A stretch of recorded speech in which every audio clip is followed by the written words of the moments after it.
Критично важно е, като граждани на която и да е страна по света, да участваме в нейния обществен и политически живот. Ще ви зачета един цитат, който е от Бертолт Брехт, и той гласи следното. Най-лошият неграмотен е политическият неграмотен. Той не чува, не говори и не участва в политически събития.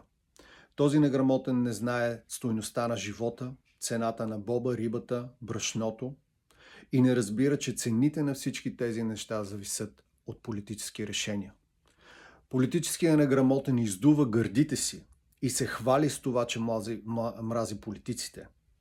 Но този неграмотен, неразумен човек не разбира, че от неговото невежество или пасивност са родени проституцията, самотните деца и най-големите крадци на всички времена, които управляват национални и мултинационални компании. Хора, бъдете активни. Не всички са маскари, както казваме в България. Все още има свестни хора и нека да заявим нашето обществено и политическо мнение.